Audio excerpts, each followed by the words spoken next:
தேவனுடைய மகா பரிசுத்த நாமத்திற்கு மகிமை உண்டாவதாக. இந்த அருமையான பரிசுத்த நல்ல நாள் காலையில் கர்த்தருடைய சன்னிதானத்தில் கடந்து இறைவனை தொழுது கொள்ள, படித்து கொள்ள, சேவிக்க, ஆராதிக்க தேவன் கொடுத்த நன்சலாய்க்கிறதுக்காக அருமையானவருக்கு நாம் அதிகமாக சோத்திரம் செலுத்துவோமாக. நாம் நிர்மூலமாகாதிருக்கிறது கர்த்தருடைய கிருபையை, அவருடைய இரக்கங்களுக்கு முடிவில்லை என்று சொல்லியிருக்கிறபடி கர்த்தருடைய கரம் நம்மோடு கூட இருந்து எல்லா விதமான தீமைகளுக்கும் தீங்குக்கு விலக்கி காத்துக்கொண்டு இந்த அருமையான பரிசுத்த நல்ல நாளிலும் ஆண்டவருடைய பாதத்தில் கடந்து வரும்படியான பெரிய பாக்கியத்தை அருமை ஆண்டவர் நமக்கும் இரக்கமாய் தந்த பேருன்புக்காக தெய்வத்திற்கு ஸ்தோத்திரம் செலுத்துவோமாக. இந்த நாளிலும் நாம் தேவ சன்னிதானத்தில் கடந்து வந்திருக்கிறபடினாலே கர்த்தருடைய ஆவியானவர் நமக்கு காண்பிக்கிற வேத பகுதியை வாசித்து தேவனுடைய வார்த்தைக்குள்ளாக கடந்து போகும். யாவரும் ஜெபத்தோடு காணக்கூடிய தேவ சன்னிதானத்தில் கேட்டுக்கொள்ளப்படுகிறீர்கள். தேவனுடைய மகாபரிசுத்த நாமத்திற்கு மகிமை உண்டாதாக. சங்கீதக்காரராகிய தாவீது எழுதின 34வது சங்கீதம் 10வது வசனத்தை வாசிக்கும் பொழுது, 34வது சங்கீதம் 10வது வசனம். சிங்கக்குட்டிகள் தாழ்ச்சியடைந்து பட்டினியாயிருக்கும், கர்த்தரை தேடுகிறவர்களுக்கோ ஒரு நன்மையும் குறைவுபடாது என்று சொல்லி அவருடைய வார்த்தை சொல்லுவதற்காக தெய்வத்திற்கு நாம் அதிகமாக ஸ்தோத்திரம் செலுத்துவோமாக. தேவனுடைய மகாபரிசுத்த நாமத்திற்கு மகிமை உண்டாதாக. சிங்கக்குட்டிகள் தாழ்ச்சி அடைந்து பட்டினியாய் இருக்கும், கர்த்தரை தேடுகிறவர்களுக்கோ ஒரு நன்மையும் குறைவுபடாது என்று சொல்லி இந்த வசனம் சொல்லுகிறதை பார்க்கிறோம். காட்டுல சிங்கம் வாழ்ந்து கொண்டிருக்கும். சிங்கம் ஒருபோதும் தாழ்ச்சி அடையாது, பட்டினியாகவும் இருக்காது. அப்படிப்பட்ட சிங்கமே ஒருவேளை தாழ்ச்சி அடைந்து அது பட்டினியாய் கிடந்தாலும் கர்த்தரை தேடுகிறவர்களுக்கு ஒரு நன்மையும் குறையாதபடி தேவன் அருமையாக பாதுகாத்து கொள்வார், நடத்துவார் என்று சொல்லி இந்த வசனம் சொல்லுகிறதை பார்க்கிறோம். தேவனுடைய மகாபரிசுத்த நாமத்திற்கு மகிமையுண்டதாக. ஏனென்றால் தாவீது தன்னுடைய அனுபவத்திலே அவர் அதை சொல்லுகிறார். தாவீது சவுலுக்கு பயந்து காடுகளிலேயும் மலைகளிலேயும் குன்றுகளிலேயும் பதுங்கி ஒளிந்து அவர் தெரிந்து கொண்டிருந்த நாட்களிலே அவருக்கு சம்பாத்தியமெல்லாம் ஒன்றும் பெரிதாக இல்லை. ஆனால் அவரை சேர்ந்தவர்கள் ஏராளமான 400 பேர்கள், 500 பேர்கள், 800 பேர்கள் சொல்லி ஏராளமான மனிதர்கள் மட்டும் கூட்டம் கூடிக்கொண்டே இருந்தது. அப்போ அவ்வளவு பேருக்கும் இவர் தலைவனாக இருந்தார். அப்போ அவ்வளவு பேருக்கும் போஷிக்க வேண்டும். போஷிக்கும்படி தேவனாகி கர்த்தர் அப்போ அவ்விதமாக தேவைகளை சந்தித்து கொண்டு வந்தார் என்று சொல்லி நான் விதமாக பார்க்கிறோம். சில நேரங்களிலே எதிரியுடைய சேனைகளிடத்திலே, அதாவது சத்துருடைய யூதர் அல்லாத இஸ்ரவேல் அல்லாதவர்களை போய் கொள்ளையிட்டு அவர்கள் சாப்பிட்டு கொண்டிருந்தார்கள். சில வேளையில இஸ்ரவேலிடத்திலேயே விதமாக சாப்பாடு வாங்கி சாப்பிட்டு கொண்டிருந்தார். எப்படியோ அவர்கள் பட்டினி இல்லாமல் தேவன் அவர்களை அதை தாழ்ச்சி அடையாமல் பாதுகாத்து கொண்டார். அவருடைய தேவைகள் சந்திக்கப்பட்டது என்று சொல்லி நான் விதமாக பார்க்கிறோம். அபிகாயலுடைய வீட்டில பெரிய விருந்து நடந்தது. அந்த விருந்து நடக்கும் பொழுது தாவீது தன்னுடைய வாலிபர்களை அனுப்பி விதமாக அவருடைய புருஷனிடத்துல கேட்டு வரும் பொழுது அவர் விதமாக தாவீதுக்கு கடினமான உத்தரவு சொன்னதும் அல்லாமல் ஒன்றும் கொடுக்கவில்லை. அவர் கோபத்தோடு விதமாக அவருடைய வீட்டை எல்லாரையும் அழித்தோட வேண்டும் சொல்லி வந்த பொழுது அபிகாயில் புத்திசாலியாக கடன் சென்று அவருக்கு ஆகாரம் கொடுத்ததாக பார்க்கிறோம். இப்படி ஒவ்வொரு இடங்களிலேயும் தேவனாகி கர்த்தர் அவருக்கு ஆகாரம் கொடுத்தார். அவர் ரொம்ப பசியா இருந்தார். சவுலுக்கு பயந்து வீட்டை விட்டு வெளியே ஓடின பொழுது தனிமையாகத்தான் ஓடினார்.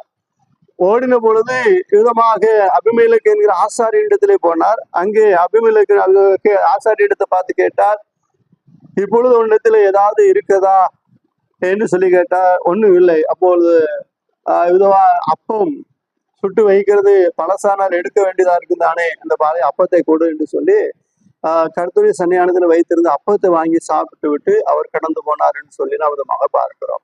இப்படி அவருடைய வாழ்க்கையில எந்த குறைவும் இல்லாதபடி தேவன் அருமையாக நடத்தினார். அதனால கர்த்தரை தேடுகிறவர்களுக்கு ஒரு நன்மையும் குறைவுபடாது என்று சொல்லி சொல்லுகிறதை பாருங்க. எந்த நன்மைகளும் குறைவில்லாதபடி தேவன் அருமையாக வழி நடத்துகிறார். அதற்காக இறைவனுக்கு நாம் ஸ்தோத்திரம் செலுத்துவோமாக. எலியா தீர்க்கதரிசியின் குறித்து நாம் விதத்திலே வாசிக்கிறோம். ராஜாக்களின் புஸ்தகம் 19ஆம் அதிகாரத்துல எலியா தீர்க்கதரிசி 18ஆம் அதிகாரம் விதமாக 19ஆம் அதிகாரங்களை வாசிக்கும் பொழுது தீர்க்கதரிசி ஆகிய எலியா கர்த்தருடைய ஆலோசனைபடி 18ஆம் அதிகாரத்துல பெரிய ஒரு வேலையை செய்தார் என்று சொல்லி பார்க்கிறோம். 19ஆம் அதிகாரங்களில 20ஆம் அதிகாரங்களில நாம் வாசிக்கும் பொழுது அவர் விதமாக அங்கேயே ஒரு பெரிய வேலையெல்லாம் செய்து விட்டு வந்தவரே ஒரு ராஜஸ்ரீ மிரட்டுகிறார். மிரட்டுதலுக்கு பயந்து அவர் சூறை செடி கீழே படுத்து கொண்டார்.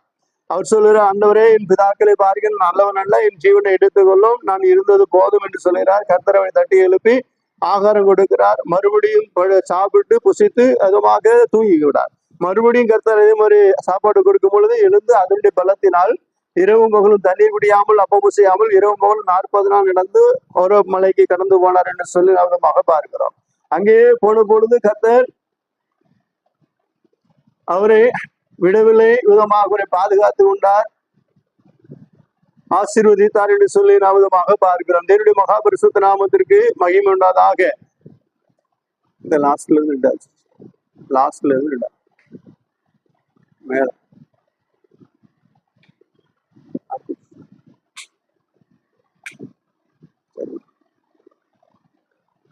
தேவனுடைய மகாபரிசுத்த நாமத்தில் உயர்ந்ததாக. அவருக்கு இருந்த நெருக்கடிகள், அவருக்கு இருந்த போராட்டம், பிரச்சனைகள் மத்தியில தேவநாயகத்தை அவரோடு கூட இருந்து வழி நடத்தினார் என்று சொல்லி விதமாக பார்க்கிறோம். அவருக்கு எந்த விதமான குறைவும் இல்லாதபடி நிறைவானதை கர்த்தர் கட்டளையிட்டார் என்று சொல்லி விதமாக பார்க்கிறோம். ஒரு நன்மையும் குறைவுபடாது. கர்த்தரை தேடுகிறவர்களுக்கு எந்த நன்மையும் குறைவுபடாது என்று சொல்லி பரிசுத்த ஆவியானவர் எங்கே விதமாக சொல்லுகிறதை காண்கிறோம். தேவனுடைய மகாபரிசுத்த நாமத்திற்கு மகிமையுண்டதாக.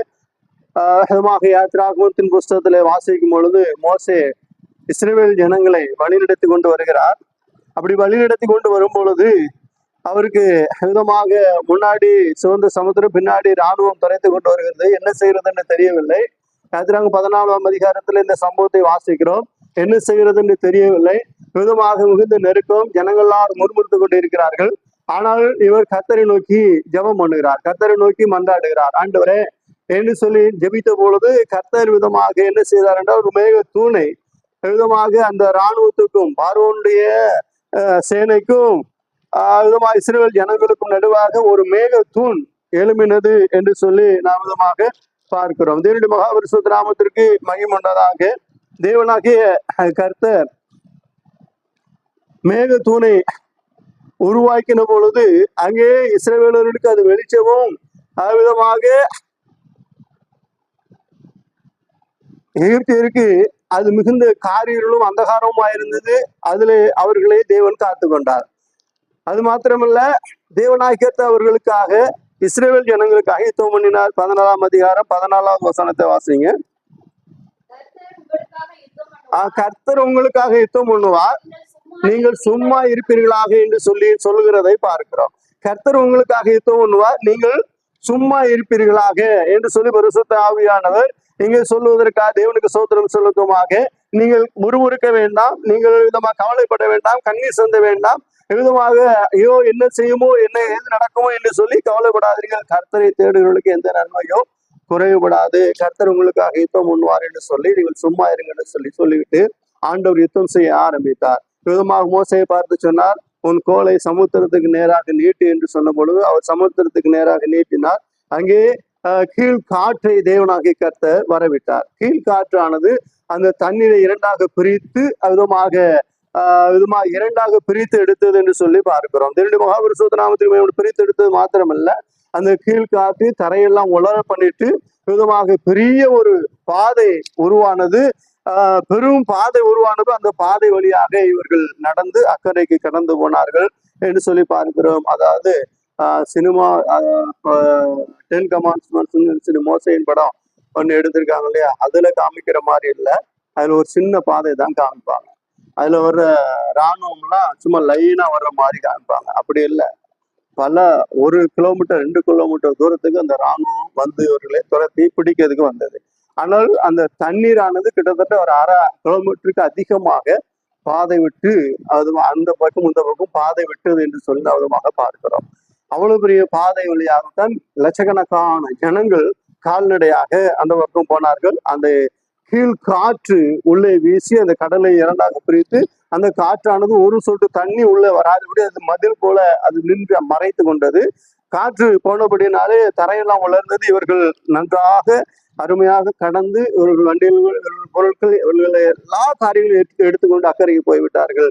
போன பிற்பாடு எகிப்தியர் பார்க்கிற நாங்களும் போவோம் என்று சொல்லி வந்த பொழுது தேவன் அங்கே அவர்களுக்கு தீமையை உருவாக்குகிறார். அங்கே அவர்களை அதட்டுகிறார். அவருடைய உருளைகள் கலலவும் அவருடைய வருத்தத்தோடு அந்த ரதத்தை நடத்தவும் பண்ணுகிறார். மாத்திரமல்ல, மோசே இடத்துல கர்த்தர் சொல்லுகிறார், உன் கோலை திரும்ப நீட்டு என்று சொன்ன பொழுது சமுத்திரம் திரும்ப அந்த காற்று உள்ள இருந்த காற்று என்ன பண்ணிருச்சு, வெளியே போனோடனே தண்ணீர் வந்து மூடிடுச்சு. பலூனுக்குள்ள காற்று போனோடனே பெருசாகும்.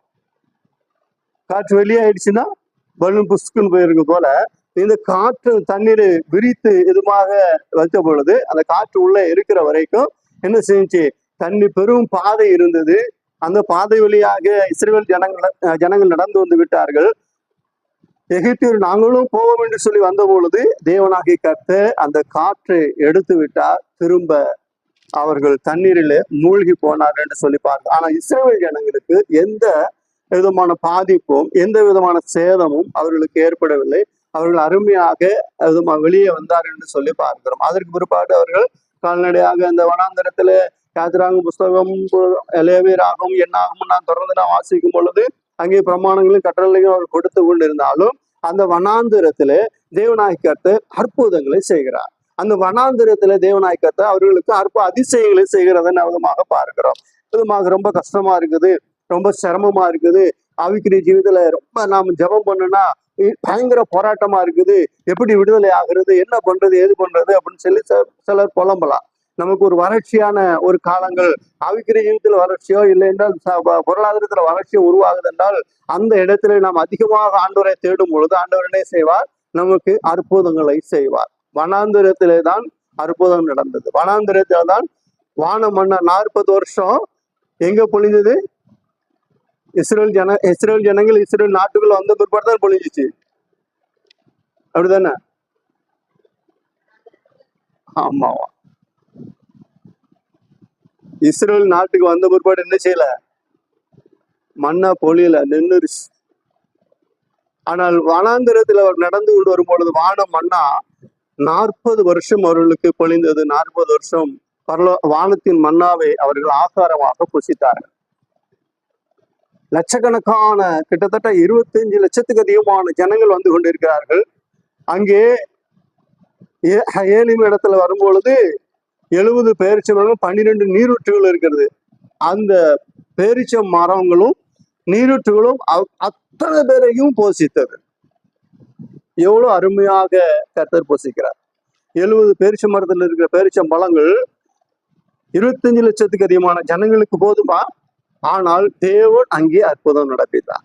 அவர்கள் எல்லாரும் சாப்பிட்டு திருப்தி அடைந்தார்கள். அந்த தண்ணீர் எடுத்து குடித்தார்கள். மாறாவிடத்தில் வந்த பொழுது தாகமா இருந்த ஓடி போய் தண்ணீரை எதுமா குடித்த பொழுது அவர்கள் கசப்பா இருக்கிறதை கண்டு முகம் சுளித்து முறுமுறுத்தாலும் கர்த்தர் சொன்னார், ஒரு கொம்பை காட்டி அதை வெட்டி அங்கே போடு என்று சொல்லி கர்த்தர் சொன்னது. மோசே அப்படியே செய்த பொழுது அந்த தண்ணீர் மதுரமாக மாறிவிட்டது. அதை குடித்து தாகம் தீர்த்து சந்தோஷப்பட்டு மகிழ்ந்தார்கள் என்று சொல்லி நாமதமாக பார்க்கிறோம். தேவனுடைய மகாபரிசுத்த நாமத்திற்கு மகிமுண்டதாக. அப்போ கர்த்தரை தேடுகிறவர்களுக்கு எந்த நன்மை என்ன செய்யாது, குறைவுபடாது. தாகம் எடுக்குதுன்னா தண்ணீர் கிடைக்கும், பசியா இருந்தா சாப்பாடு கிடைக்கும். கர்த்தரை தேடுகிற எலியா விதமா தேவநாயக்க விதமாக 1 ராஜாக்கள் புஸ்தகம் 17ஆம் அதிகாரத்துல 1-2 வசனங்களை வாசிங்க. ஆகாப் என்கிற ராஜாவுக்கு முன்பாக போய் நின்று கொண்டு அவர் இவ்விதமாக சொல்லுகிறார். வாசிங்க.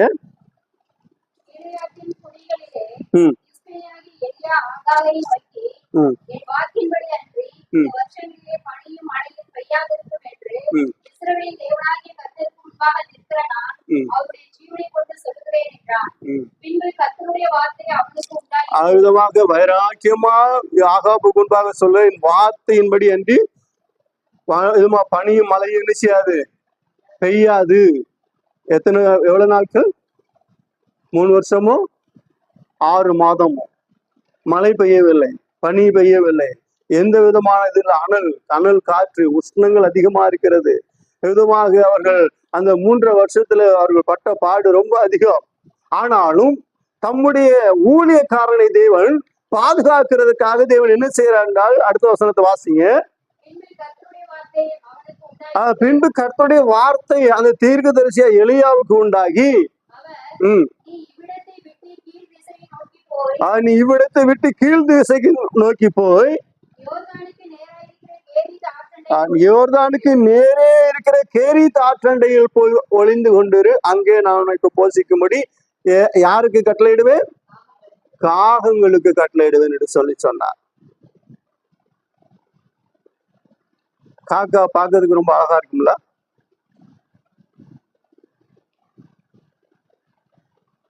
பார்க்கறதுக்கு ரொம்ப அழகா இருக்கும். அதை பிடிச்சி நம்ம கூண்டுல வச்சு வளர்க்கறதுக்கு ரொம்ப ஆசைப்படுவோம் தானே? காக்கா வந்து ஒரு அவலட்சணமான, பார்க்கறதுக்கு அழகு இல்லாத ஒரு பறவை. அந்த பறவைகிட்ட என்ன உண்டு? திருட்டு புத்திகள் நிறைய உண்டு. அது மாத்திரமல்ல, அது எப்படினாலும் தந்திரமா ஏமாத்துற புத்திரிகள் நிறைய இருக்கோ. அது மாத்திரமல்ல, அது எல்லா ஆகாரத்தையும் புசிக்கும். சில பறவைகள் சில ஆகாரத்தை தவிர வேற எதையும் புசிக்காது. ஆனால் காகம் அப்படி அல்ல, மாம்சத்தையும் புசிக்கும், பழங்களையும் புசிக்கும், எல்லாத்தையும் புசிக்கும்.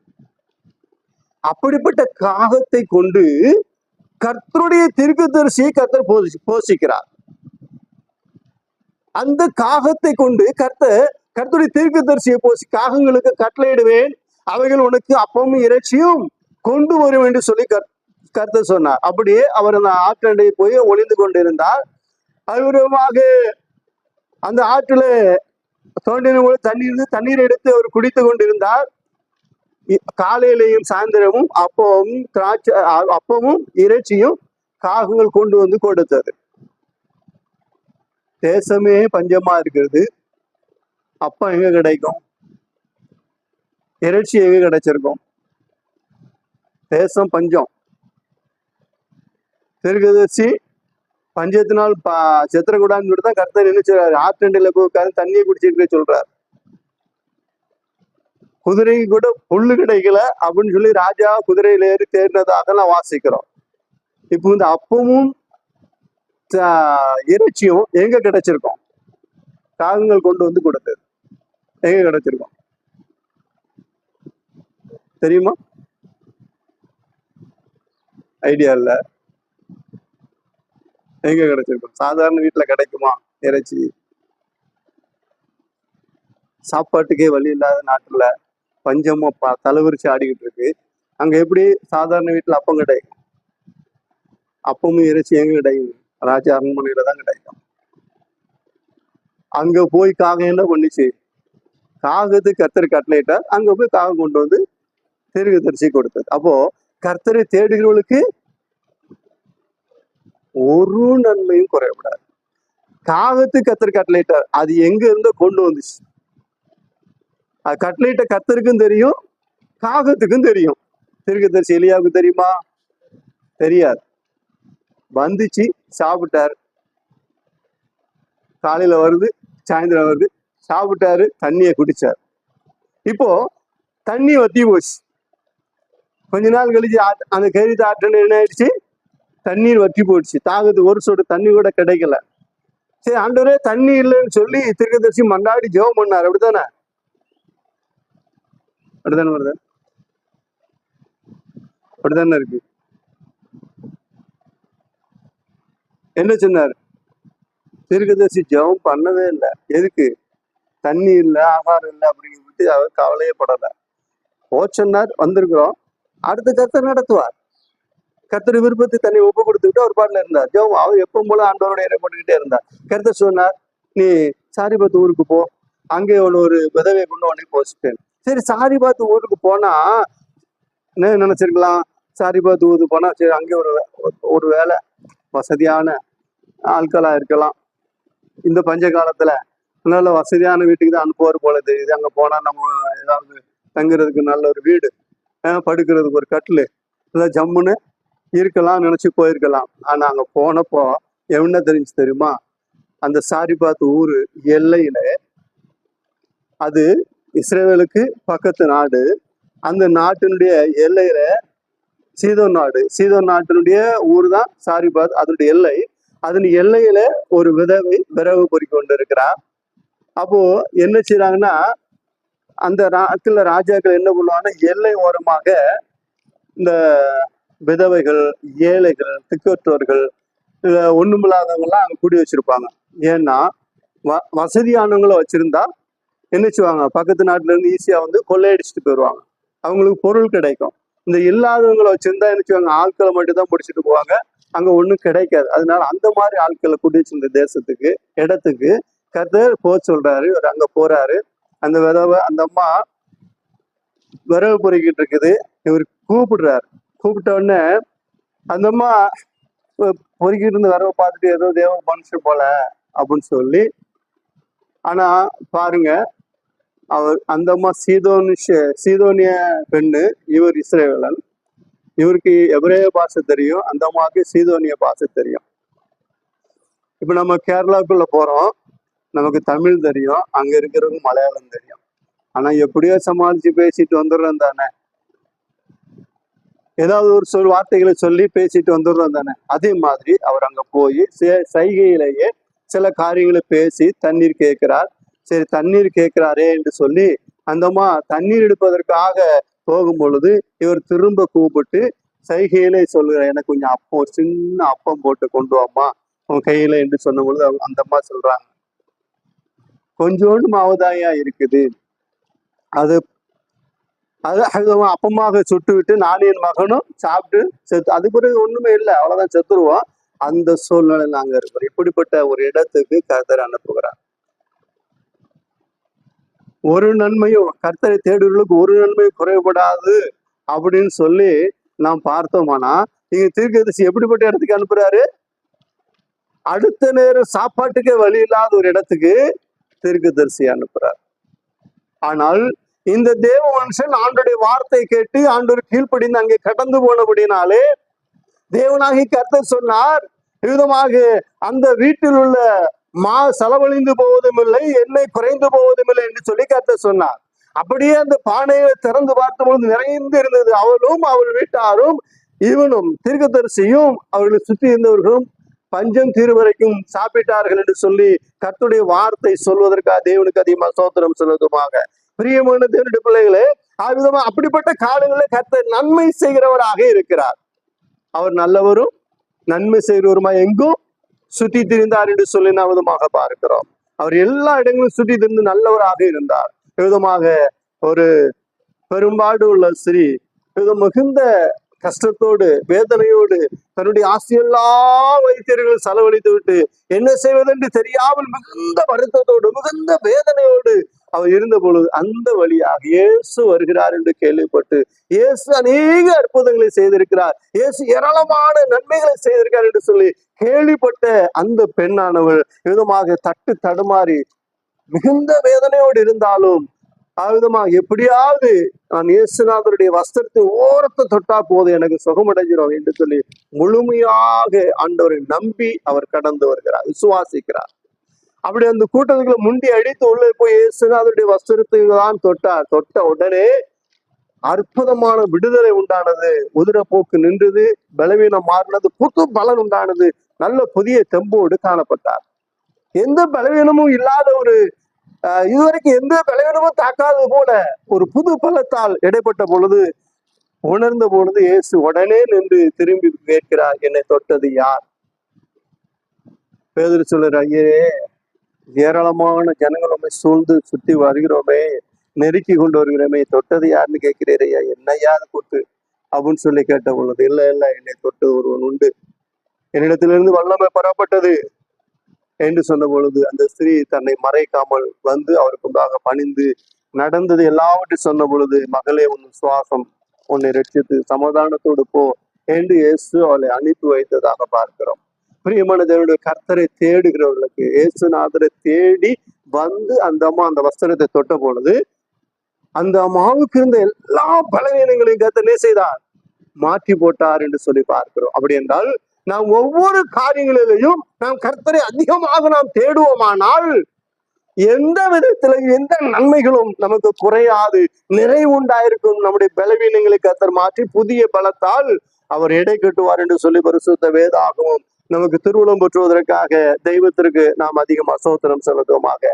அருமையான தேவனுடைய பிள்ளைகளே, நாம் தேவ சன்னிதானத்துல கடந்து வந்திருக்கிறோம். 100க்கு அதிபதியானவர் அதே சம்பவத்துல விதமாக பார்க்கும் பொழுது 100க்கு அதிபதியானவர் விதமாக இயேசுநாதரிடத்துல கடந்து வந்து, என் மகள் மிகுந்த வியாதிப்பட்டு இருக்கிறாள், அவளை வந்து நீர் சுகப்படுத்த வேண்டும், என்று சொல்லி அவர் கேட்டுக்கொண்டு 12 வயது நிறைந்த ஒரு மகள் சுகப்படுத்த வேண்டும், மரணத்துக்கு ஏதுவா இருக்கிறாள் என்று சொல்லி கேட்டுக்கொண்டிருந்த பொழுது இயேசு கடந்து போகிறார். அப்படி போய் கொண்டிருக்கும் பொழுதே விதமாக இந்த 12 வருஷ ஸ்திரீ சுகமாக்கப்படுகிறாள். அதை தொடர்ந்து வீட்டுக்குள் கடந்து போகும் பொழுது அவருடைய மகள் இறந்து போனதை பார்த்து இயேசு அங்கே கடந்து போகிறார்.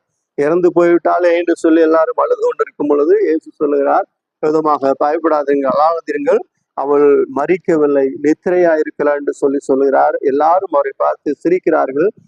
ஆனாலும் அவர்களை வெளியே அனுப்பிவிட்டு இயேசுநாதர் அவருடைய தாயார், அதாவது பிள்ளையனுடைய தாயாரோடும் தகப்பனாரோடும் தம்முடைய முக்கியமான 3 சீசரோடு கடந்து சென்று அந்த சிறு பெண்ணினுடைய கையை பிடித்து விதமாக சிறு பெண்ணே எழுந்திரு என்று சொன்ன பொழுது அவள் உடனே உற்சாகமா மரித்து போன அந்த பெண் அவள் எழுந்து இருந்தாள் என்று சொல்லி பார்க்கிறோம். இந்த 100க்கு அதிபதியானவள் அவள் விதமாக ஒரு போர் சேவகத்துல இருந்தால் அவனுக்கு கீழே 100க்கு 100 சேவர்கள் இருந்தார்கள்.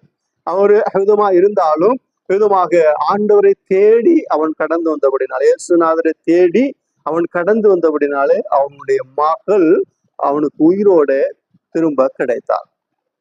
பிரியமான தேவனுடைய பிள்ளையில, கர்த்தரை தேடுகிறவர்களுக்கு என்ன என்ன உண்டாகாது, எந்த நன்மையும் குறைவுபடாது, எந்த நன்மை தீமைகள் நெருங்காது, வாதையின் கூடாரத்தை அணுகாது, பொல்லா போனுக்கு நேரிடாது என்றெல்லாம் சொல்லி இருக்கிறபடி கர்த்தரை தேடுகிறவர்களுக்கு தீமை அணுகாதபடி தேவன் முழு பாதுகாப்பை கர்த்தர் கொடுக்கிறவராக இருக்கிறார். அது மாத்திரமல்ல, கையின் பிரயாசத்தையும் கர்த்தர் ஆசீர்வதிக்கிறார், சரீரத்துல நல்ல சுகத்தையும் பலத்தையும் ஆரோக்கியத்தையும் கொடுக்கிறார் என்று சொல்லி அறிந்து இறைவனுக்கு நாம் அதிகம் ஸ்தோத்திரம் செலுத்துவோமாக.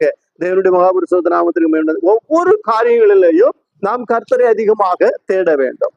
இது சின்ன காரியமானாலும் பெரிய காரியமானாலும் ஆண்டவரை நாம் தேட வேண்டும் என்று சொல்லி பரிசுத்த வேதம் சொல்லுகிறதை பாருங்க. நம்முடைய ஆண்டவராக இயேசுநாதரும் இவ்விதமாக அவருடைய வாழ்க்கையில நாம் பார்க்கும் பொழுது அவர் அடிக்கடி இவ்விதமாக கடந்து சென்று இயேசுநாதர் பிதாவாகி தேவனோடு ஐக்கியப்பட்டார். இவ்விதமாக எந்த ஒரு காரியத்தை செய்வதற்கு முன்பு பிதாவாகி தேவனிடத்துல போய் ராம் முழுவதும் ஜெபித்து அவர் ஜெபித்து அந்த காரியங்களை ஒவ்வொரு காரியங்களையும் செய்தார் என்று சொல்லி நான் விதமாக பார்க்கிறோம். மத்தேயு எழுதின சுவிசேஷம் 10ஆம் அதிகாரம் 1 சில வசனங்களை வாசிங்க. அப்பொழுது அவர் தம்முடைய 12 சீஷர்களையும் தம்மிடத்தில் வரவழைத்து அசுத்த ஆவிகளை துரத்தவும் சகல வியாதிகளையும் சகல நோய்களையும் நீக்கவும் அவர்களுக்கு அதிகாரம் கொடுத்தார். அந்த 12 அப்போஸ்தலருடைய நாமங்களாவன. முந்தினவன் பேதுரு எனப்பட்ட சீமோன், அவன் சகோதரன் அந்திரேயா, ஜெபதேயுவின் குமாரன் யாக்கோபு, அவன் சகோதரன் யோவான், பிலிப்பு,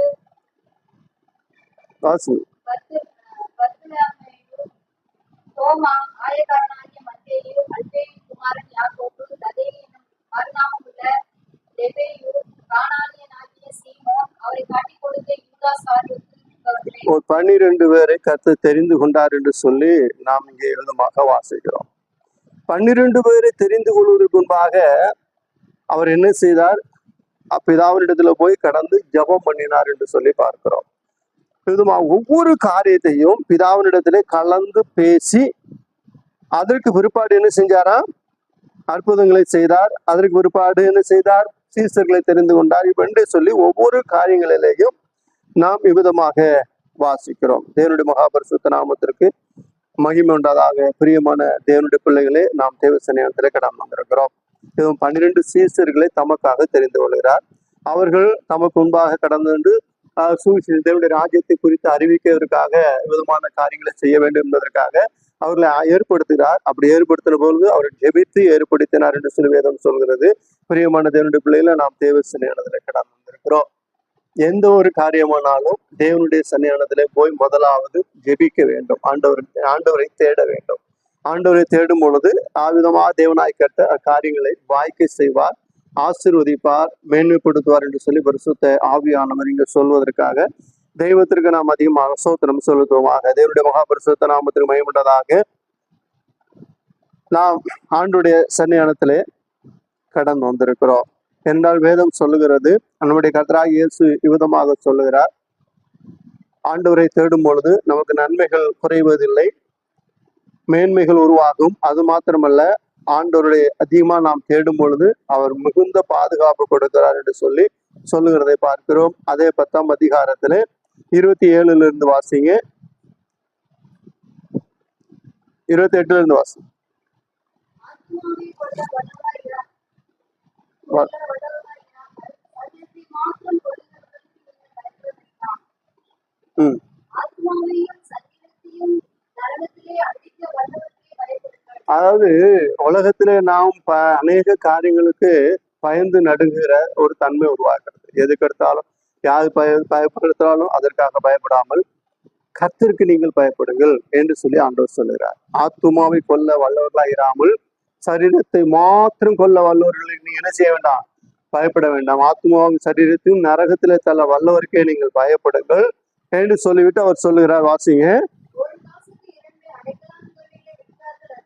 ஒரு காசுக்கு 2 அடைக்கலான் குறிகளை ஒரு காசுக்கு 2 அடைக்கலான் குருவிகளை விற்கிறார்கள் அல்லவா? ஆயினும் உங்கள் பிதாவின் சித்தம் இல்லாமல் ஆகிலும் உங்கள் பிதாவின் சித்தம் இல்லாமல் அவைகளில் ஒன்றாயினும் அவைகளை அந்த குருவிகள் ஒன்றும் தரையிலே விழாது.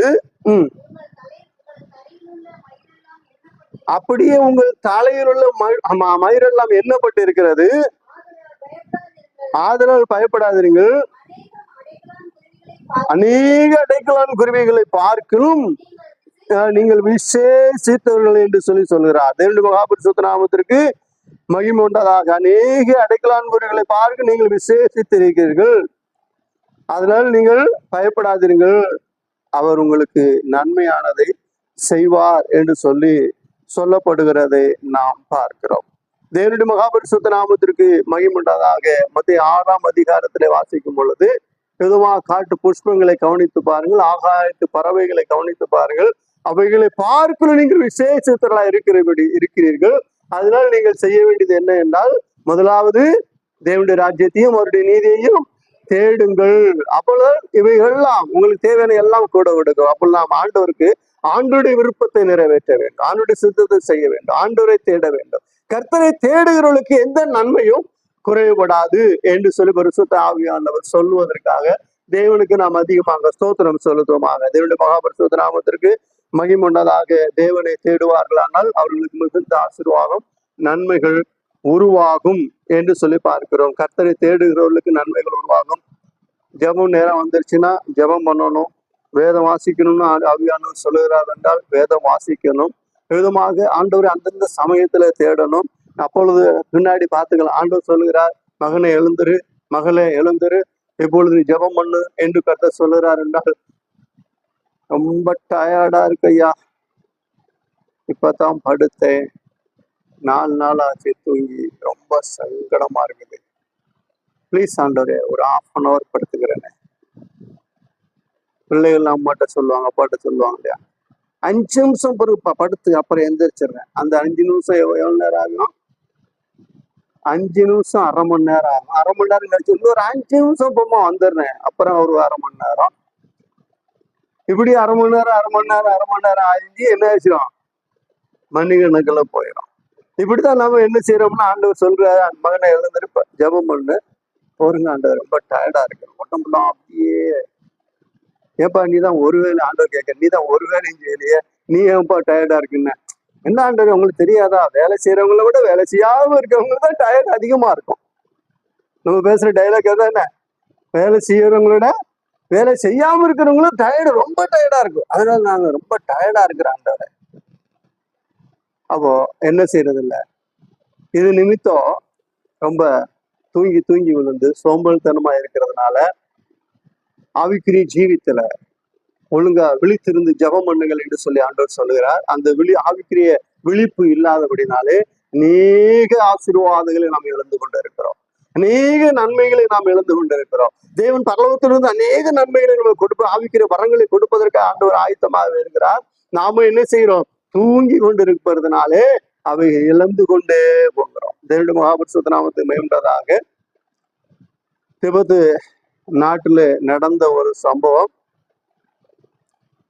அங்கே இயேசுநாதரை குறித்து சுவிசேஷம் அறிவித்தபடினாலே விதமாக அப்படி அறிவிக்கிறவர்களே ஒரு காட்டு மாட்டினுடைய தோல்ல உள்ள வைத்து கெட்டி வெயில்ல போட்டு விடுவார்கள். அந்த தோல் அப்படியே சுருங்க சுருங்க சுருங்க சுருங்க அந்த உள்ள இருக்க மனிதனுடைய எலும்பெல்லாம் உடைத்து நொறுக்கி அவனை கொண்டு வரும். அப்படி ஒரு தண்டனை கொடுப்பார்கள். இல்லை என்றால் கடும் குளிரில தண்ணியில இறக்கி விட்டுறான். அப்படி அந்த நாட்டில விதமாக ஒரு 30 போர் சேவர்கள் இயேசுவை ஏற்றுக்கொண்டார். ரகசியமாக இயேசுவை ஏற்றுக்கொண்டு அவர்கள் ஆராதனைக்கு போனார்கள், இருந்து கொண்டிருந்தார்கள். அந்த நாட்டு சட்டத்தின்படி அவர்கள் தெய்வத்தை எல்லாம் வேற தெய்வத்தை வணங்கக்கூடாது. அதாவது நேபாளம் முழு இந்து நாடு, விக்கிரக ஆராதனை தான் செய்ய வேண்டும், வேற எதுவும் செய்யக்கூடாது. உதாரணமாக நாம் எஸ்தரின் புஸ்தகத்தில் வாசிக்கிறபடி இந்து தேசம் முதல் எத்தியோப்பியா தேசம் வரைக்கும் சொல்லியிருக்காருல்லவா, அவங்க ஆக்சுவலா பார்த்தோம்னா இந்து தேசம் என்று சொன்னாலே அது நேபாளத்தை தான் குறிக்கும். அது அந்த காலத்துல நேபாளம் இந்தியாவோடு சேர்ந்து இருந்தபடினாலே அந்த ராஜா நேபாளம் வரைக்கும் அவர் பிடித்திருந்தார். அதாவது அந்த தேசத்தில் அப்படிப்பட்ட கடுமையான சட்டம் இருக்கு, இப்பொழுதும் அது இருந்து கொண்டுதான் இருக்கிறது. அங்கேதான் சாது சுந்தர் சிங் அடிக்கடி கடந்து சென்று அவர்களுக்கு சுவிசேஷத்தை பிரசங்கித்துக் கொண்டிருப்பார்.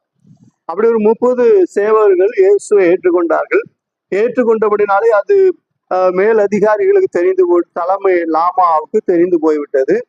அதனால என்ன செய்யறாங்க, 30 பேரையும் விதமாக நீதிமன்றத்தில் கொண்டு நிறுத்தி இயேசுவை நீங்கள் மறுதளிக்க வேண்டும், இந்த விதமாக இந்த நாட்டு கடவுளை தான் நீங்கள் வணங்க வேண்டும், லாமாவை தான் வாங்க வேண்டும், நீங்கள் லாமாவை ஏற்றுக்கொள்ள வேண்டும், அந்த இயேசுவை நீங்கள் விட்டுவிட வேண்டும் சொல்லி அவர்கள் அடித்து துன்புறுத்தி சொன்ன பொழுது மாட்டேன் என்று சொன்னார்கள்.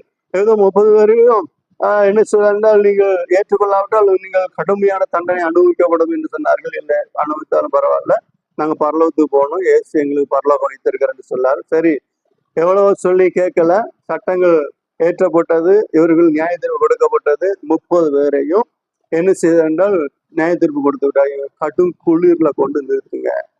அது எப்போ? ராத்திரியில, பகல்ல இல்ல, ராத்திரில கடும் குளிர்ல கூட கொஞ்சமா ஐஸ் தண்ணியில கூட நிறுத்துங்க. அப்படி நிறுத்தும் பொழுது என்ன செய்யக்கூடாது, மேல ஒரு துணி கூட இருக்கக்கூடாது, எல்லாத்தையும் வீட்டு நிறுத்துங்கன்னு சொல்லி இந்த 30 பேரும் நின்று கொண்டு இருக்கிறார்கள். அதுல ஒரு சிப்பாய், அதாவது போர் அதுக்கு தடைக்கு அதாவது படைக்கு தளபதியா இருப்பானல்லவா, அவன் நின்று பார்த்து கொண்டே இருக்கிறான். அவன் சொல்லுகிறான், பக்கத்துல நெருப்பு போட்டு பயங்கரமா இருந்து கொண்டு இருக்கு, அவன் நெருப்புல குளிர் காய்ந்து கொண்டு அதை பார்த்து கொண்டு அவன் சொல்லுறான், எப்பா குளிர் காயணும்னா வாங்கப்பா, இயேசு இல்லைன்னு சொல்லுறவன் குளிர் காயலாம். யார் குளிர் காயலாம்? இயேசு இல்லைன்னு சொல்லுறவன், கர்த்தர் இல்லைன்னு சொல்லுறவன் குளிர் காயலாம், மற்றபடி யாரும் வர வேண்டாம் அப்படின்னு சொன்ன உடனே சரி என்று சொல்லி எல்லாரும் அங்கே நின்று கொண்டிருக்காரு. இவனுடைய கண்கள் திறக்கப்பட்டது, இவனுடைய கண்களை கர்த்தர் திறந்தார், இவன் கண்கள் திறக்கப்பட்டது. திடீரென்று இவனுக்கு ஒரு காட்சி, பரலோகத்திலிருந்து ஏராளமான தூதர்கள் கிரீடத்தை கொண்டு வருகிறார்கள். அந்த தூதர்களை இவன் எண்ணுகிறான், 30 பேர் வருகிறார். 30 பேர் விதமாக வருகிறார்கள், ஒவ்வொருவரா வருகிறார்கள். சில நேரத்தில் 1 2 பேரார்கள், சிலர் கொஞ்சம் 5 பேரா 6 பேரா சேர்ந்து வருகிறார்கள். வந்த உடனே நினைச்சாங்கன்னா அந்த கிரீடத்தை கொண்டு இந்த தண்ணீர்ல இருக்கிறாங்க இல்லையா, அவங்க தலையில வச்சுட்டு ஒவ்வொருத்தரையா கூட்டிட்டு போறார். கூட்டிட்டு போறவங்க பார்த்துக்கிட்டே இருக்கிறார். ஒரு தூதன் மாத்திரம் கீழே வர்றாரு, மேல போறாரு, கீழே வர்றாரு, மேல போறாரு, மேலேயும் கீழே போயிட்டு வந்துகிட்டே இருக்கிறார். இந்த தளபதி பார்த்துக்கிட்டு இவனுக்கு ஒண்ணுமே புரியல, இது என்ன 29 பேரு கிரீடத்தை வைத்து கொண்டு போயிட்டாங்க, தலை கொண்டு தலையெல்லாம் எண்ணி பாக்குறாரு. அந்த குளிர்ல ஐஸா நின்று விட்டு இருக்கிறவங்க 29 பேர் இருக்கிறாங்க. அப்ப இன்னும் ஒரு ஆள் எங்க அப்படின்னு சொல்லி இந்த பக்கம் இப்படி திரும்பி பார்த்தா ஒருத்தன் குளிர் காஞ்சிக்கிட்டு இருக்கிறான். குளிர் காஞ்சிட்டு நட பாவி, அவன் சொல்றான், சண்டாளா வாங்கி கிரீடத்தை இழந்துட்டியாடா, அந்த மாதிரி வானத்திலிருந்து வந்த தூதன் உனக்கா கிரீடம் வச்சுக்கிட்டு இருக்க, நீ இங்க நின்றுட்டு இருக்கிய, அவங்க எல்லாம் 29 பேர் கிரீடம் பரலோக போயிட்டாங்க, நீ உன்னுடைய என் நிலைமை இழந்துட்டு இப்படி நிற்கிறியே அப்படின்னு சொன்ன. ஐயோ நான் இழந்துட்டேனா அப்படின்னு சொல்லி அவன் மண்டல் ஆயிட்டான். இப்பொழுது இவர் சொல்லுறான், அந்த ஒரு கிரீடத்தை அது மேல போக விடக்கூடாது, அந்த கிரீடத்தை மேல போகக்கூடாது, தன்னுடைய தலைக்கு வேணும். தூதர்கள் வந்து கூட்டு வராங்க, பிரகாசமா இருக்குது, நல்லா இருக்குது அப்படின்னு சொல்லி இவன் வேகமா ஓடுறான். தலைமையில் அம்மாவிடத்துல போன உடனே, என்னப்பா என்ன ஆச்சு? 30 பேரும் 29 பேர் செத்து போயிட்டாங்க. ஒருத்தன் நெருப்பண்டா வந்துட்டான், பைத்தியம் ஆயிட்டான். அப்படியா? ஆமா. ஆனா ஆனா ஒரு காரியம் என்ன, நானும் இயேசுவை ஏற்றுக்கொண்டேன். 30 பேருக்கும் தண்டனை கொடுத்து ஒருத்தன் பைத்தியமாட்டான், 29 பேர் செத்து போயிட்டா, நீ தான் சொல்ற. இப்ப நீ இயேசு ஏற்றுக்கொள்ள, அது கடுமையா இருக்கு தெரியுமா? பரவாயில்ல. குளிர்ல கொண்டு போடுவோம், பரவாயில்ல. துணியெல்லாம் அவுத்து நிர்வாணமா நிறுத்துவோம், பரவாயில்ல. என்னடா சொல்ற? நான் இயேசுவை ஏற்றுக்கொண்டேன், இயேசுதான் மெய்யான தெய்வம், நான் அவருக்காக என் ஜீவனை விடவும் தயாரா இருக்கிறேன், இயேசுதான் மெய்யான தெய்வம். திரும்ப திரும்ப சொல்றான். இன்னும் பிடிச்சு கொண்டு தண்ணீர்ல கொண்டு போடுங்க. தண்ணீர்ல கொண்டு போட்டவங்க அந்த தூதனிடத்தில் இருந்த அந்த கிரீடத்தை இவனும் பெற்றுக்கொண்டு போனான் என்று சொல்லி ஒரு சரித்திரம் எழுதப்பட்டிருக்கிறதை பார்க்கிறோம். பிரியமான தேவனுடைய பிள்ளைகளே, அப்படிதான் கர்த்தரை தேடுகிறவர்களுக்கு இந்த விதமான ஆசீர்வாதங்கள் உண்டாகிறது. ஆனால் அநேகர் கர்த்தரை தேடாமல் இந்த உலகத்தினுடைய காரியங்களை தேடி உலகத்துடைய காரியங்கள் நாடி போகிறபடினாலே தங்களுக்கு ஒரு கிருபை என்ன செய்கிறார்கள்? யோனா தீர்க்கதரிசி புஸ்தகம் 3ஆம் அதிகாரம் வாசிங்க அந்த வசனத்தை.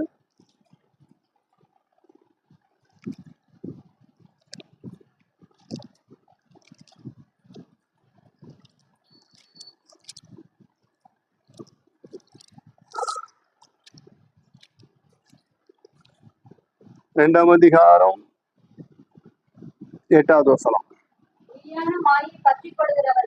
பொய்யான மாயை பற்றி கொள்கிறவர்கள் தங்களுக்கு வரும் கிருபையை போக்கடிக்கிறார். பொய்யான காரியத்தை அநேகர் பற்றி கொண்டிருக்கிறார்கள். தெய்வம் அல்லாதவர்களுக்கு ஆராதனை செய்கிறார்கள். விதமாக தெய்வம் அல்லாதவர்களுக்காக பல பிரயாசங்கள் படுகிறார். உலகத்துக்காக நாடி தேடி ஓடுகிறார்கள். தேவனை தேடுகிறதில்லை, கர்த்தரை தேடுகிறதில்லை. அதனால் தங்களுக்கு ஒரு கிருபையை போக்கடித்து விதமாக நன்மைகளை இழந்து போகிற தன்மைகள் உண்டாயிருக்கிறது விதமாக பார்க்கிறோம். வேதம் சொல்கிறது, கர்த்தரை தேடுகிறவர்களுக்கு ஒரு நன்மையும் குறைவுபடாது என்று சொல்லி வேதம் சொல்றது. பிரியமான தேவனுடைய பிள்ளைகளே, சிங்கி குட்டிகள் தாழ்ச்சி அடைந்து பட்டினியாயிரும், கர்த்தரை தேடுகளுக்கோ ஒரு நன்மையும் குறைவுபடாது என்று சொல்லியிருக்கிறபடினாலே நம்மளுடைய எல்லா காரியங்களும் ஆண்டவர் அதிகமாக தேட வேண்டும். அதிகமா தேட தேட தேட தேட எல்லா விதமான நன்மைகளும் ஆசீர்வாதங்களும் நமக்கு கிடைக்கும் என்று சொல்லி பரிசுத்த ஆவியானவர் சொல்லுவதற்காக தெய்வத்திற்கு அதிகமாக ஸ்தோத்திரம் செலுத்துவோமாக. பிரியமானவர்களே, நாம் தேவசனையானதற்கு கடந்து வந்திருக்கிறோம். எல்லாவற்றிலையும் நாம் ஆண்டவரை தேடுவோம். ஆண்டவரை தேடி ஆசீர்வாதங்களை சுதந்திரித்துக் கொள்வோம். கர்த்ததாமே இந்த வார்த்தைகளை ஆசீர்வதிப்பாராக. ஆமாம். மறுபடியும் கர்த்தரை ஸ்தோத்திரிப்போம். கேட்ட வார்த்தை மனது கொண்டு யாராவது ஜெபிக்கலாம். யாரும் முழங்கால் படிட்டு ஆண்டவருக்கு ஸ்தோத்திரம் செலுத்துவோம். ஸ்தோத்திரம் ஆண்டவரே, ஸ்தோத்திரம்.